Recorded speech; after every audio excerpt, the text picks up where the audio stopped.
सभी गीता प्रेमी साधकों का हार्दिक स्वागत है। सभी को जय श्री कृष्णा। ओम श्री परमात्मने नमः।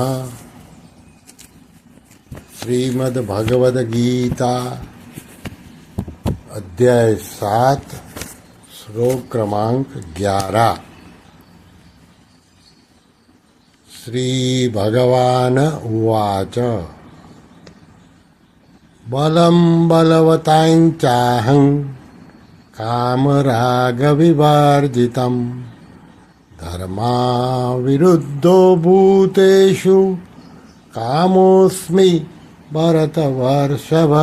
अर्थात भगवान बोले, हे भरतवंशियों में श्रेष्ठ अर्जुन, बलवानों में काम और राग से रहित बल मैं हूँ और प्राणियों में धर्म से अविरुद्ध धर्मयुक्त काम मैं हूँ। इसकी व्याख्या साधन संजीवनी में इस प्रकार है।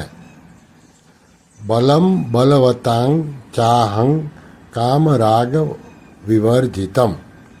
कठिन से कठिन काम करते हुए भी अपने भीतर एक कामना आसक्ति रहित शुद्ध निर्मल उत्साह रहता है।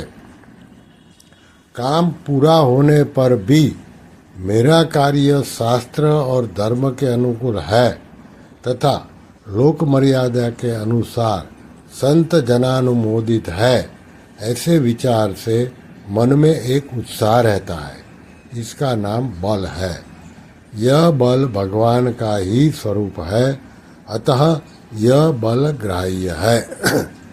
गीता में भगवान ने खुद ही बल की व्याख्या कर दी है। 17वें अध्याय के 5वें श्लोक में काम रोग बलान्विताः पद में आया बल कामना और आसक्ति से युक्त होने से दुराग्रह और हठ का वाचक है।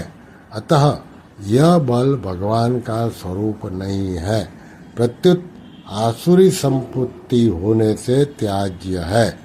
ऐसे ही गीता के 16वें अध्याय के 14वें श्लोक में सिद्धोहम बलवान सुखी और 16वें अध्याय के 18वें अध्याय और 18वें अध्याय के 13वें श्लोक में है अहंकारम बलम दर्पम पदों में आया बल भी त्याज्य है।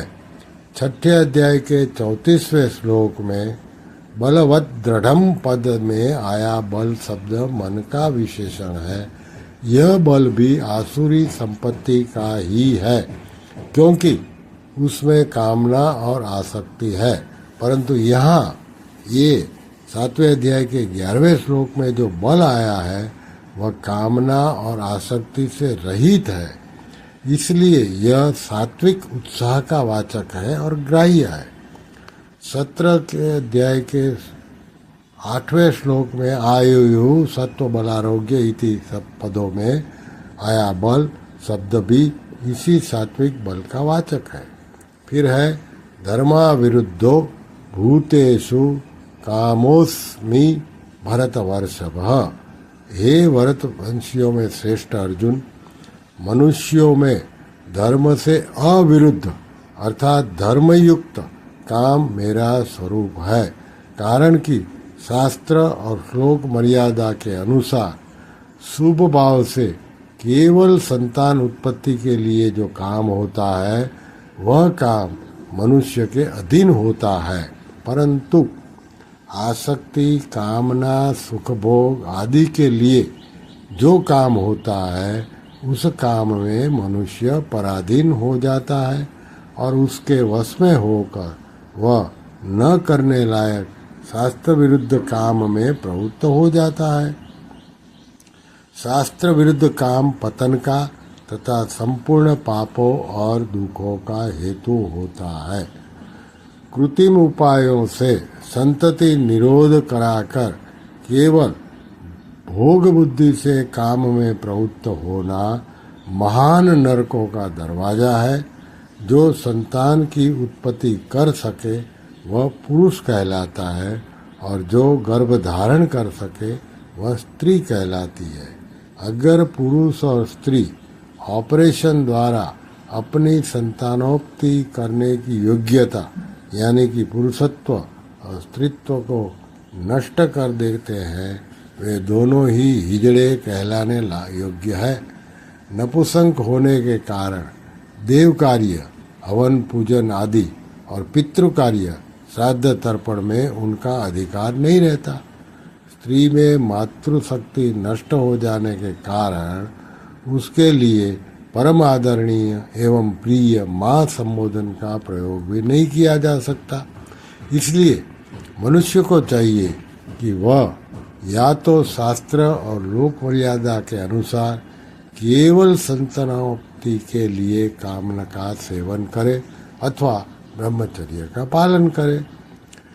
जंगम सृष्टि मात्र काम से पैदा होती है, अतः मनुष्य में जो काम धर्म से विरुद्ध नहीं है, मर्यादा के अनुसार है, वह काम भगवान का स्वरूप है। भगवान पहले कह चुके हैं, मतः परतरम नान्यत किंचिदस्ति, 7वें अध्याय का 7वें श्लोक। और आगे भी कहेंगे, ये चैव सात्विका भावः, 7वें अध्याय का 12वां श्लोक। और वासुदेव सर्वम, 7वें अध्याय का 19वां श्लोक। अतः जैसे धर्मयुक्त काम भगवान का स्वरूप है, ऐसे ही धर्म विरुद्ध काम भी भगवान से अलग नहीं है। जो धर्म विरुद्ध काम का आचरण करते हैं उनको नरक रूप से भगवान मिलते हैं, क्योंकि नरक भी भगवान ही है। परंतु गीता का उद्देश्य मनुष्य को नरकों में अथवा जन्म मरण में भेजना नहीं है, प्रत्युत उसका कल्याण करना है। उद्देश्य सदा कल्याण का, आनंद का ही होता है, दुख का नहीं। दुख कोई भी नहीं चाहता। अर्जुन ने भी कल्याण की बात पूछी है। उदाहरणार्थ शब्द अच्छे भी होते हैं और बुरे भी, पर व्याकरण में अच्छे शब्दों पर ही विचार किया जाता है, क्योंकि व्याकरण आदि भी मनुष्य के उद्धार के लिए है। श्री कृष्ण शरणम मम, श्री कृष्ण शरणम मम, श्री कृष्ण शरणम मम।